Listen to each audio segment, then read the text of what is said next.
no matter what you see, who's at the top. Yeah. You see it every single time. The Casey Neistat. When Casey Neistat was number one, you had everybody started switching to daily vlogging. Yeah. Now Mr. Beast at the top, you got everybody doing Mr. Beast style videos.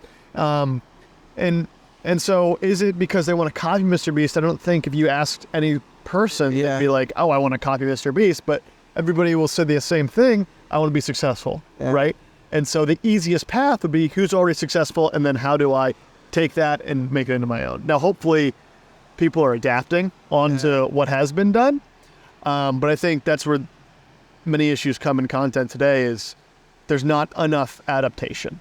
And why adapt? If it's a proven strategy that's making a lot of money and generating a lot of clicks and views, which I think now we're kind of at the tail end of it, where it's starting to fall off a little bit. But for a while, why adapt? You know? I can answer that question. Well, so can I for myself. But yeah. But I think I think you laid that out really well. That was a well way to put it. The soul wealth message, which I said at the beginning, which is you change the way you measure success from status, fame, possessions, money, likes. I think that a lot of people do this emulating game where they're not, like you said, they're not copying someone because they are like, I want to copy them. They're just asking themselves, what is the quickest way to success? And because they define success as views and money, that's where it goes. But the issue is that when they get there, and maybe in the first year, it's all hype because new experiences, it feels wild, you made it.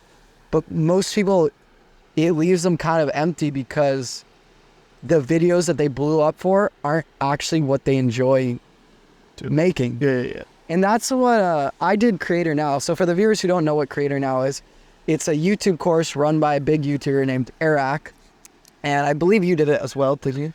Yeah, so not in the traditional sense. I think Creator Now structure is like it's supposed to put you in your group and you're supposed to go through these Zoom calls and stuff like that. I haven't done any of that. Maybe I should. I think there's parts of it that'd be helpful, kind of as keeping each other in check when we're creating.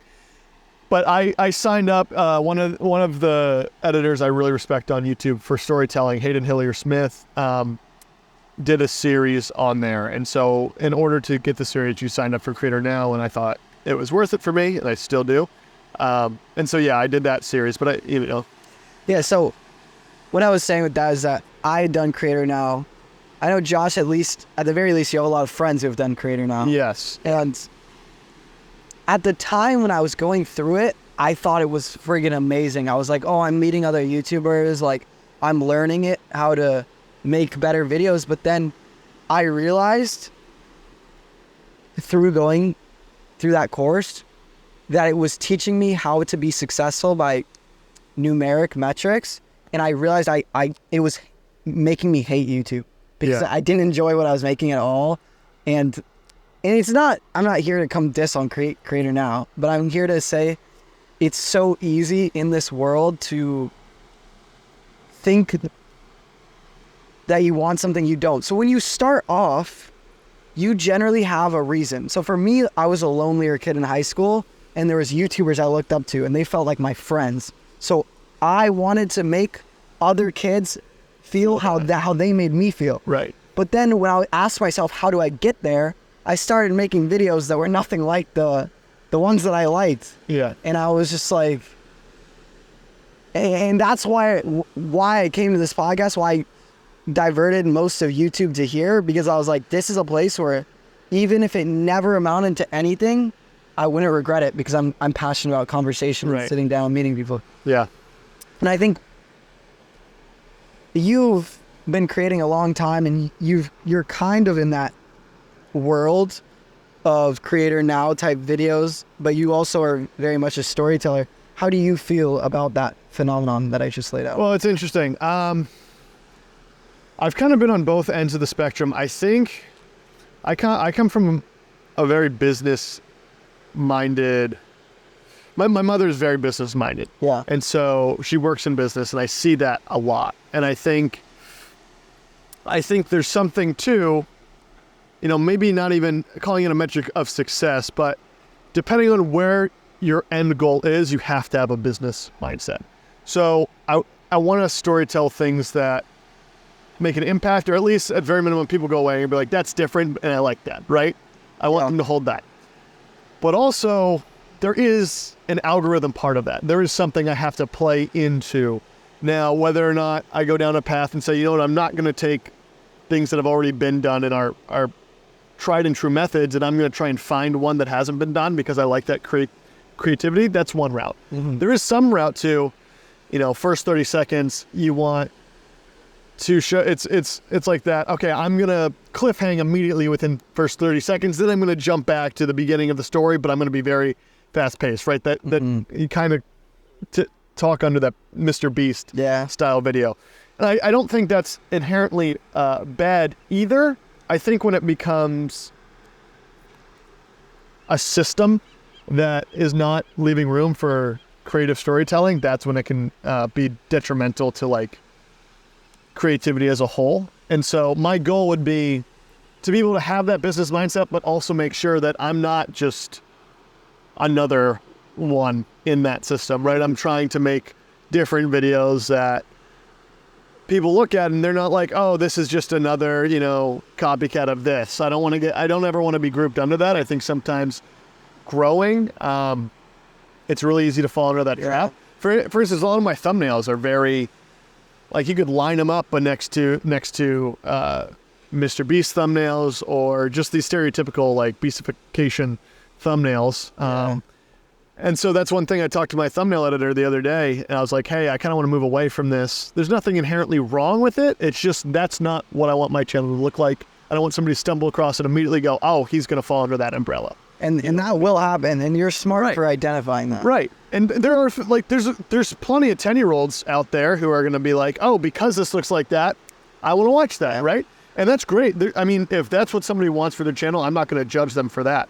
But no, to run back to the original question, like, I'm probably not as negative on it just because with any creative asset, I mean, look at film. Yeah. Right? You got two major films, Oppenheimer and Barbie. Barbie, I'm not sure anybody would tell you it's a cinematic masterpiece. It's a very funny movie. Yeah. It follows a very typical Hollywood, structure. Yeah. And it made $700 billion at the box office this year, right? Yeah. Then you got Oppenheimer that does a ton of new things for film. Yeah. Both are very successful. Barbie has a little bit more success if you're only looking at money, but Oppenheimer's going to win, probably break records at the Oscars this year. Yeah. And so is Barbie a bad movie because it's not doing things that Oppenheimer did? I don't think so. They're two different goals, right? Yeah. Is Oppenheimer a worse movie than Barbie because it didn't make 700 million? No, that wasn't the goal of Oppenheimer. You know what I mean? And so I think kind of taking that into a YouTube space is this creator who's very much copying like Arax and Mr. Beast type stuff and is growing, but it feels shallow. Is that bad videos? Well, no. It's kind of subjective, right? Is this creator that may not have 100K is getting small numbers of views, but their videos are more inspiring to some, right? Is that bad because they're not getting the views? I wouldn't say no to that either. And so I don't know. That's interesting.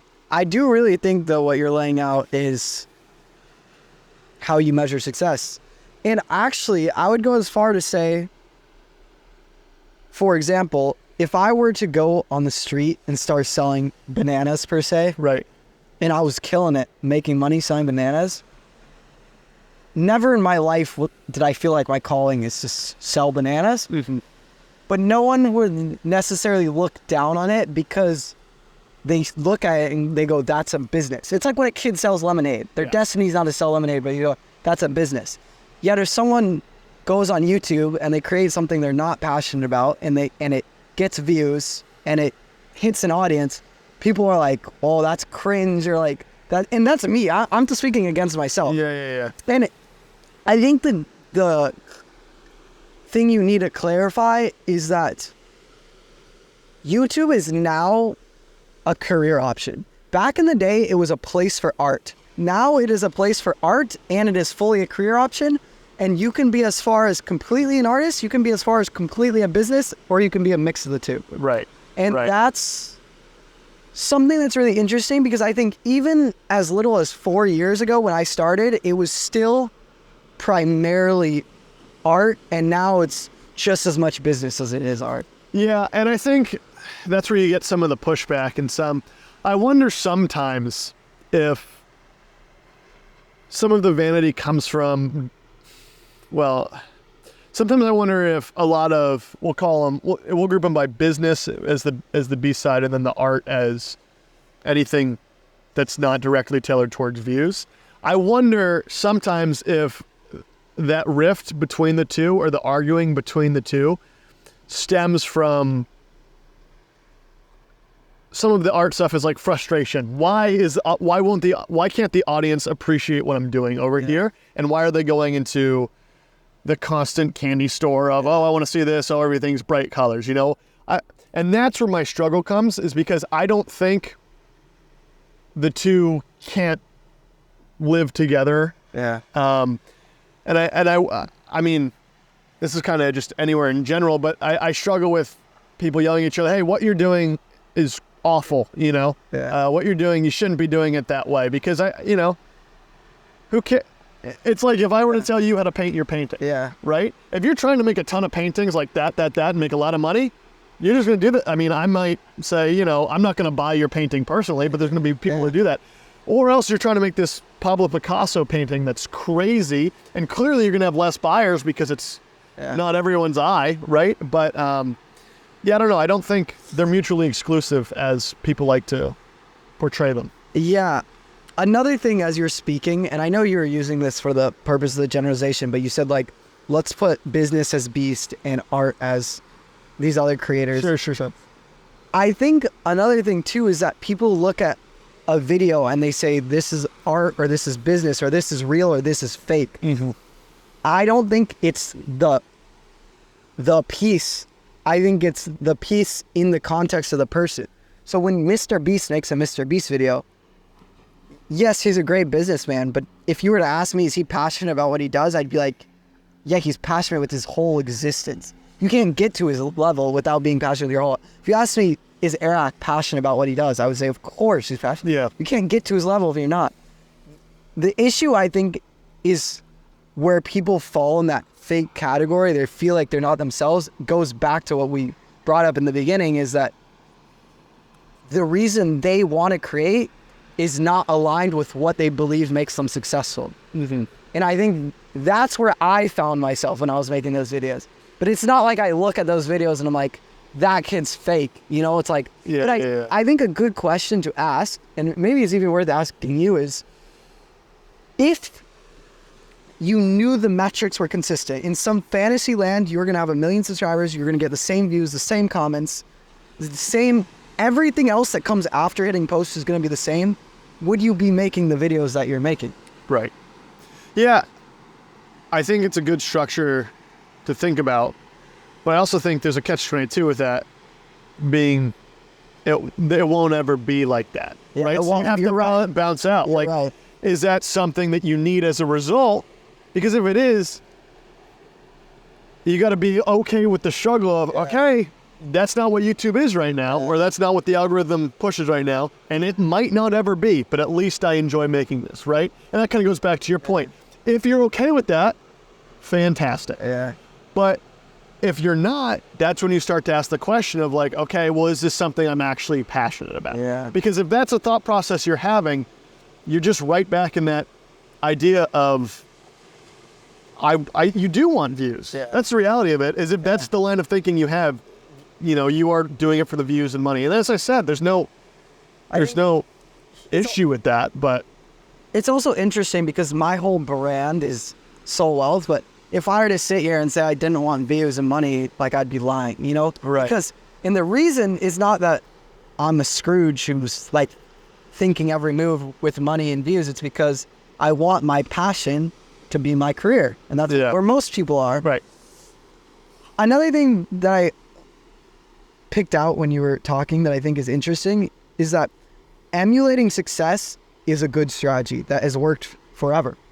But when you're talking about going to the next level or being one of those legendary creators, legendary basketball players, football players, it's always going to be something new. Like the next Mr. Beast is not going to be making Mr. Beast videos. Right. Because he would never be as good at it.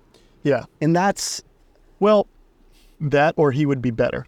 And that's the question, right? Like what was better than Casey Neistat? Well, what came after Casey Neistat? You know what I mean? Dobrik, yeah. Right, like was it... But he was still new. Yeah. I mean, you look at to go back to film. Yeah. Like nothing is new. Well, there's very little new in film. Yeah. There's adaptations that as a whole create something that feels new. Yeah. And so kind of like there's nothing really new in vlogging. There's adaptations of like, oh, montage kind of grew really big with Casey Neistat. Drone shots definitely, I think, can be pointed almost straight to Casey Neistat. Yeah. And so like that, how do I adapt that into my content now where it's slightly different, where the viewer hasn't seen it and be like, oh, that's better, that's entertaining, that's what I want to use. And so I think everything in life is innovation. Yeah. And so if you're just copying, you know, that's fine. Everybody likes that. Yeah. But if your goal is to step outside, yeah, it's innovating off that base template, you know? And you can just be someone who copies until someone does something new and you're like, oh, I'll copy that. That's fine. But I don't know that would be fulfilling if your goal is to create something new and original. Another interesting thing you pointed out, I loved how you said success from the point of how someone feels, how the viewer feels. Because I think oftentimes when we watch something, we've both had moments where we've watched something on YouTube and you're like, I want to make something like this. But when you say that to yourself, I don't think it's that you always want to make something like that. Is you want to make something that makes people feel how that video made you feel. And that's an interesting concept too, because almost all my biggest inspirations, it's never like I want to recreate what they created. It's like I love the emotion that they gave me and I want to pass that on. Right. Which is interesting.